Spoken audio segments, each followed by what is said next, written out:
Baik, Assalamualaikum warahmatullahi wabarakatuh. Saudara-saudara sekalian, sudah bersedia? Saya kira dah ramai ingin mengetahui tentang masalah yang sebenarnya tidak fatal, tidak membawa maut, tetapi amat tidak selesa. Boleh saya mulakan secepat mungkin. Ini semua bukan untuk memberi diagnosis. Saya ulang, jangan nak sampai anda ambil kata saya ni semua bulat-bulat. Kena cek selalu dengan doktor anda, boleh? Sebab doktor anda lebih mengetahui tentang masalah anda. Apapun, kita kena gunakan otak yang waras dan berani menyuarakan dengan berasaskan kepada ilmu, boleh? Baik, Bismillahirrahmanirrahim. Assalamualaikum warahmatullahi wabarakatuh. Kurap ataupun tinea dalam bahasa Inggeris, sebenarnya bahasa Inggeris tinea tu bukan bahasa Inggeris. Dia bahasa asalnya bahasa Latin, tinea, yang bermaksud worm. Memang asal-usul pun nampak design dia macam worm, macam cacing. Dia berlengkau ataupun berlingkar bulat, dan dia boleh membesar daripada kecil, bawah pada 5 sen boleh jadi 10 sen, boleh jadi 20 sen. Okey, itu asal-usulnya, sebab tu dia panggil ringworm. Bagi kita tu senang faham. Jangan you confuse pula kurap dengan panau, ya. Panau tu lain, nanti kita cerita panau lain kali, boleh? Tapi malam ni kita fokus kepada kurap. Baik, anda semua siapa yang pernah kena kurap, jangan malu, sebab itu adalah antara seramai 20 hingga 25% rakyat seluruh dunia pernah kena ataupun sedang kena dan akan kena kurap kalau tak jaga. 20-25% tu ramai lah. Berarti 1/5 daripada kita. Dahsyat. Tahu tak, kalau dalam family kita tu mungkin ada setengah tu ada gatal-gatalnya, tapi dia kurang serius, jadi tak nampak sangat. Tapi kalau yang gatal gila-gila tu, yang sampai tak boleh, tak garu, tak boleh hidup lah, itu memang malam ni you kena buka mata dan dengar elok-elok. Sebab di dalam dunia ni ada hampir 1.5 hingga 5 million spesies yang dipanggil dermatophyte ataupun microbes ni, yang orang panggil fungi, jenis kulat, yang menjadi punca resminya ialah fungus. Boleh saya ulang? Fungi ataupun fungus, yang disebut dalam bahasa sains dinamakan dermatophytes. Dermatophyte tu nama dia macam-macam lah, trichophyton lah, epidermophyton lah, saya pun tak boleh ingat, microsporum lah. Yang penting dia punya spores, dia punya halus-halusan, dia punya macam orang kata bintik-bintik halus dalam kulat ni, dia boleh berterbangan di atas muka kulit kita. Saya ulang, atas muka kulit kita. Tuhan jadikan lebih kurang 85 daripada milion tadi, ada 85 jenis spesies, jenis kulat yang hidup secara orang panggil damai. Dia tak kacau. Tetapi kalau berlaku sesuatu, contohnya nanti kalau suhu bertukar atau lebih berpeluh ataupun tidak jaga hygiene, itu dia boleh orang panggil apa, macam bad bacteria dengan good bacteria lah. Kalau good bacteria, cantik, badan kita semua sihat walafiat. Tapi bila bad bacteria lebih, jadilah cerita. Okey, baik. Dengan mukadimah itu, maka you kena faham, dia makannya atas kulit yang atas sekali. Saya ulang, kulit kita ni ada lebih kurang 4 hingga 5 lapisan, ya. Jadi lapisan yang menjadi masalah ialah lapisan yang atas sekali. Alhamdulillah lah, dia tak kacau sampai ke dalam. Jadi dia panggil superficial atau permukaan kulit punya masalah. Dan dia makan kulit-kulit yang dipanggil keratin ataupun yang dah mati. Kan kulit yang teratas ialah kulit yang nak diganti daripada bawah tolak ke atas. Jadi bila sebelum dia lerai ataupun orang panggil luruh, gugur semua tu, dan diganti baru, kulit tu menjadi makanan, keratin. Okey, elok-elok tak apa, tapi kalau berlebihan, saya kata apa, dia akan menjadi masalah tinea. Dan tinea ni boleh berbagai tempat, dan nama-nama pun dia bagi. Contoh, kalau dia sebut dalam bahasa sains, tinea corporis. Corporis tu maksudnya badan. Jadi kawasan badan saja dia attack. Kalau jenis-jenis spesies yang suka, dia ikut jenis lah kan.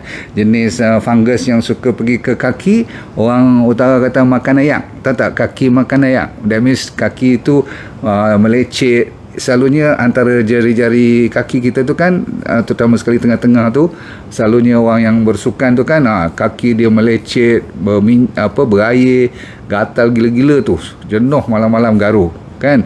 Dah lah tu bau pula tu kaki kan, dahsyat lah. Sebab tu semua asalnya disebabkan oleh fungus dah mula hidup kat situ.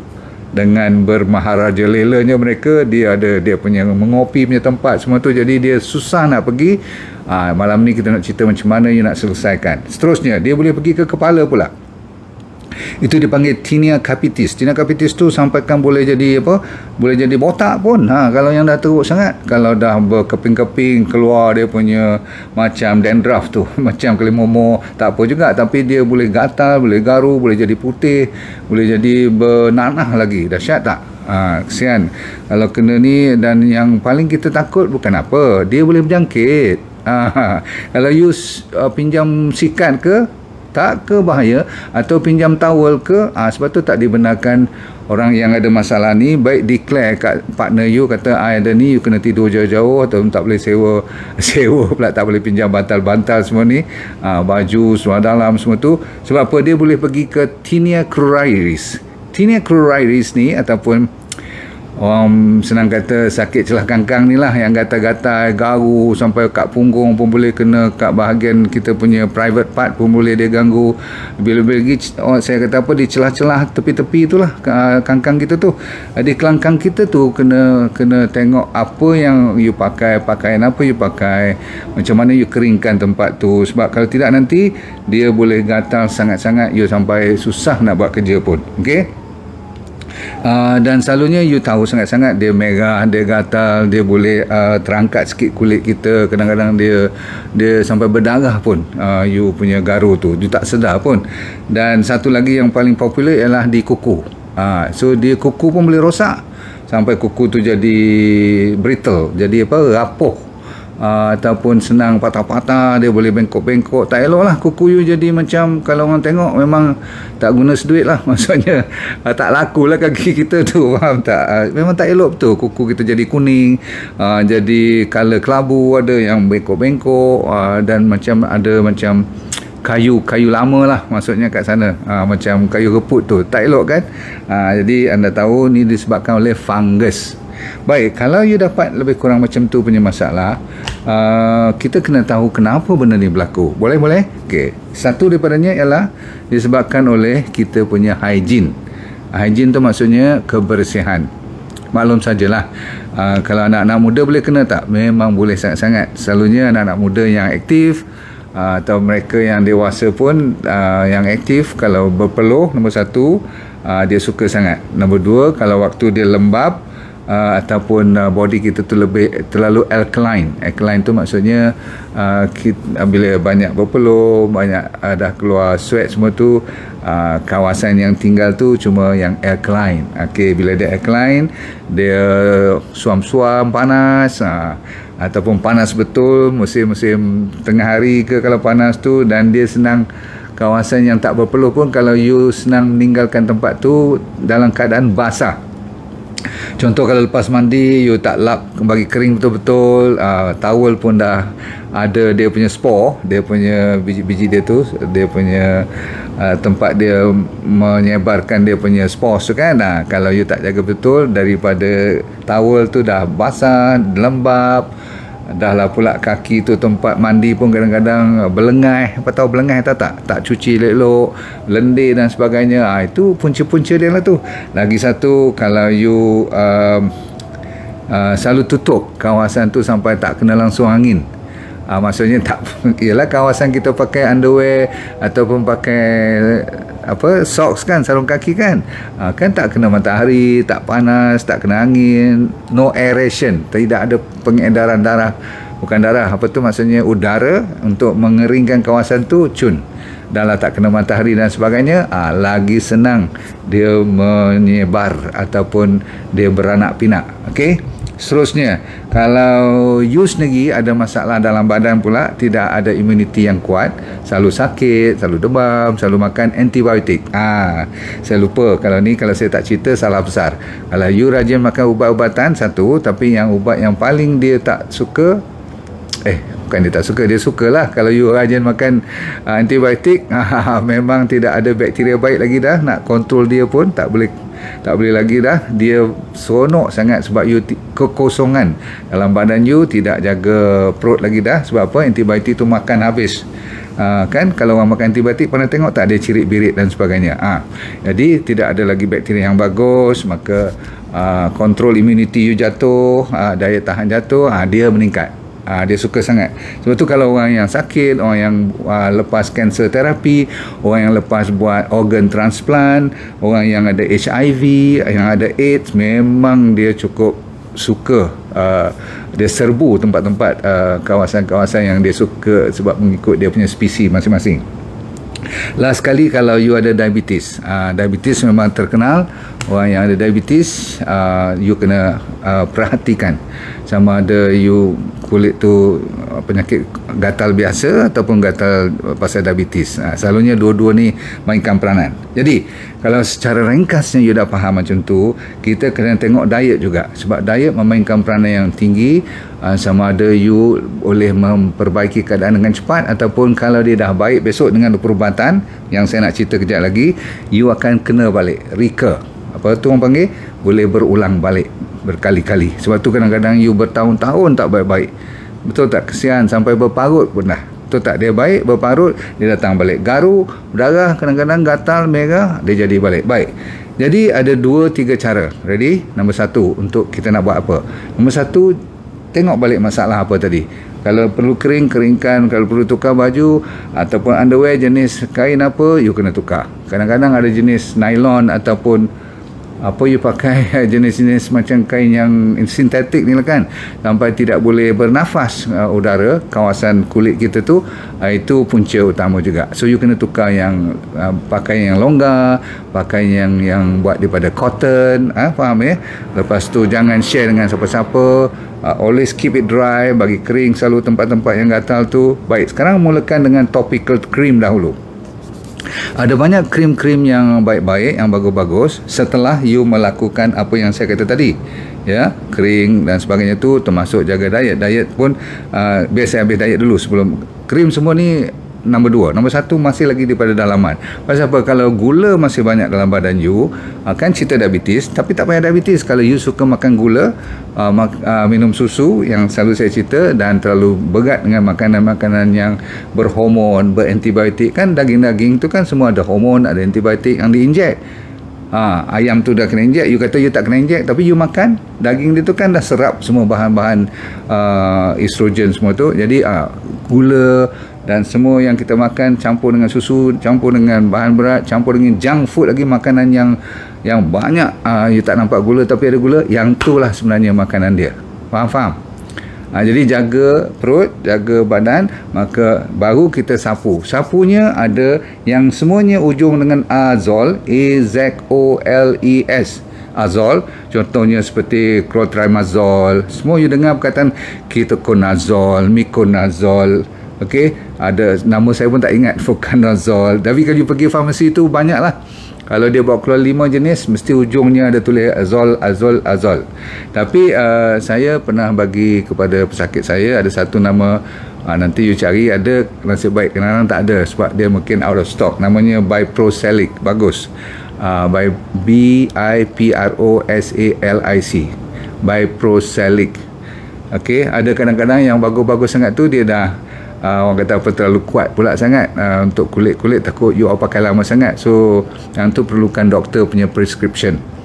Yang perlukan doktor punya signature tu selalunya yang tu kuat-kuat lah. Dan kalau perlu ambil sampai setengah orang tu sampai 2-3 bulan pun kena ambil, okay? Baru dia nampak lega sikit. Dia kadang-kadang keserasian tu, kalau tak boleh A, you kena ambil B, tak boleh B, ambil C.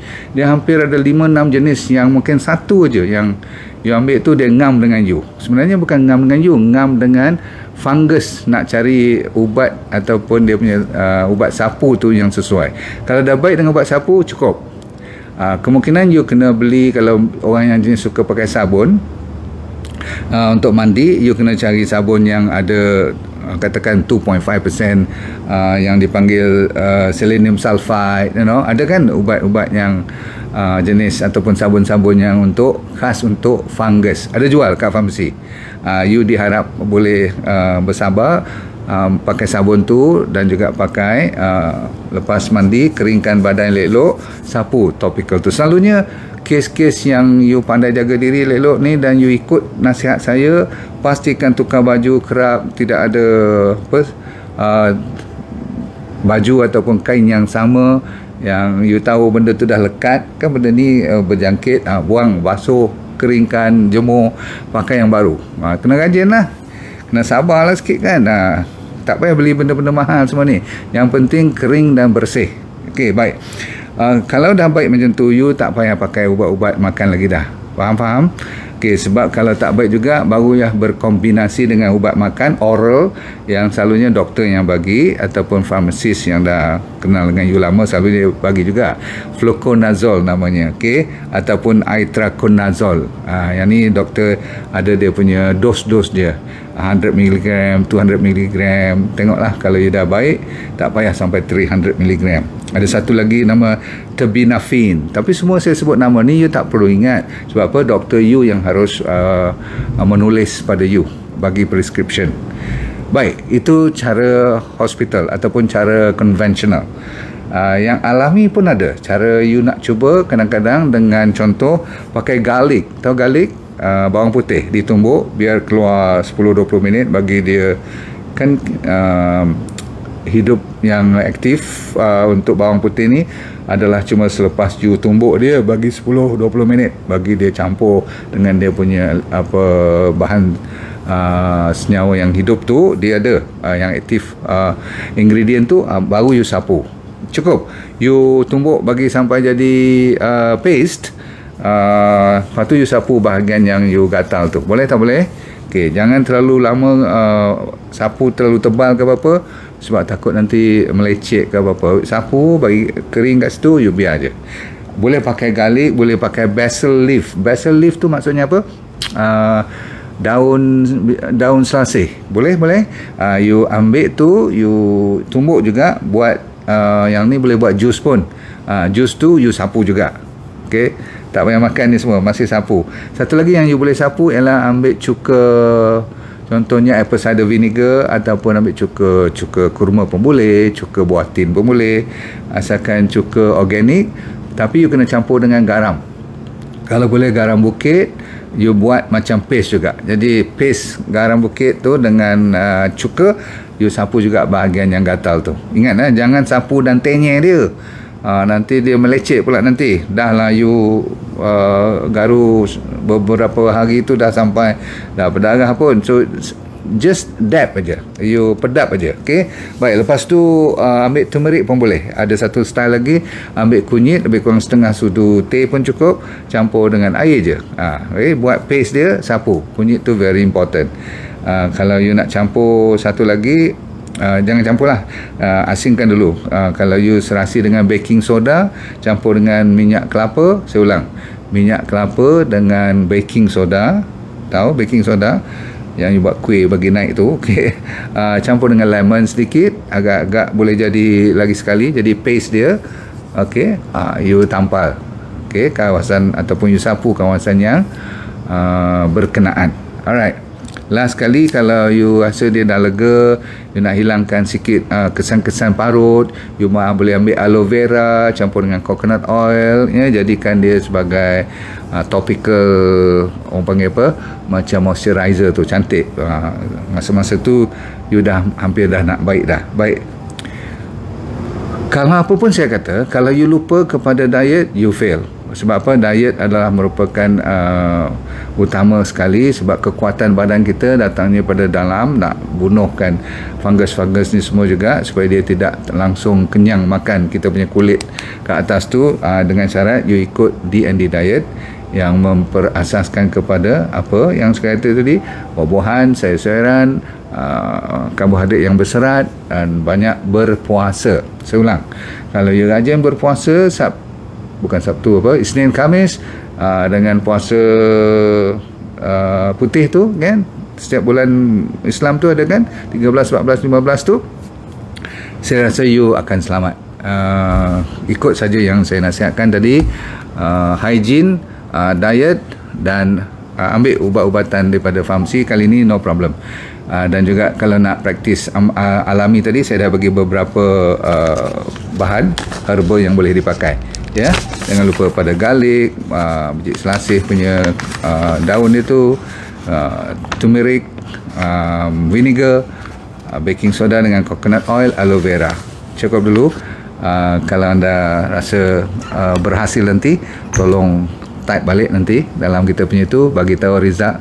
Dan yang lain pun, kalau yang saya cerita selama dekat beberapa bulan lepas ni, kalau you terikut dengan saya punya nasihat, kalau you dapat dapat testimoni yang bagus, saya lupa nak minta kat you, boleh tak you type kat saya kat bawah-bawah ni, kata you dah buat 3 bulan dapat kuruskan badan, you dah buat 4 bulan mungkin dah hilang you punya masalah diabetes ataupun blood pressure. Mana tahu, saya doakan saja anda semua sihat walafiat. Kalau boleh tulis testimoni, saya nak bagi inspirasi ni kepada orang lain. Semoga anda jadi D&D warrior yang memanfaati orang lain. So malam ni kita dah habis tentang kurap. Satu hari nanti kita akan cerita tentang panau pula. Boleh? Panau yang putih tu. Lepas tu mungkin saya akan cerita tentang vitiligo. Vitiligo tu bukan putih-putih panau, tapi putih-putih yang tukar warna kulit ni dia jadi bersopak. Ramai orang juga kena tahu. Nanti saya cerita. InsyaAllah boleh kita cuba lawan juga. So dunia bahagia, akhirat syurga. Dan all the time cuba let go dan feel good. Terima kasih. Assalamualaikum warahmatullahi wabarakatuh. Bye.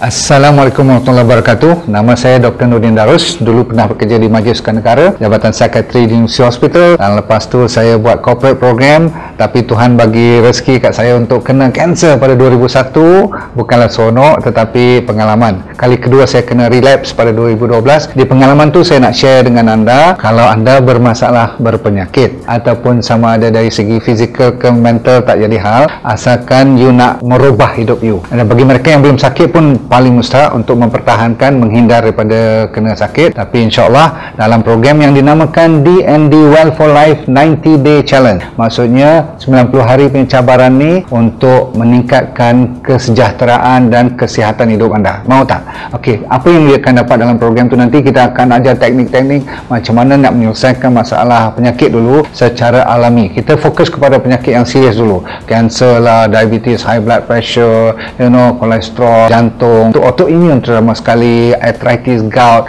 masalah hormon dan sebagainya. Yang penting ialah kalau anda bermasalah emosi pun boleh kita tolong bantu. Yang penting sekali ialah teknik tu. Kita kena bagi kat you dalam masa 90 hari ni, seminggu demi seminggu, saya semacam coach you, iaitu teknik macam 7 day living, teknik 7 prinsip macam mana orang boleh sihat walafiat sepanjang hayat. Kita kena belajar. Orang Okinawa daripada Jepun, apa yang dimaksudkan dengan ikigai, saya akan ajar juga macam mana nak cari hala tujuan hidup. Ramai orang stres sangat sekarang ni, dan kita sediakan doktor-doktor juga untuk bersama bantu you supaya kita semua boleh sama membantu menjadi sihat walafiat, merubah daripada sekarang kepada benda-benda ataupun ilmu yang baru untuk menyihatkan body secara mental dan fizikal. Okey.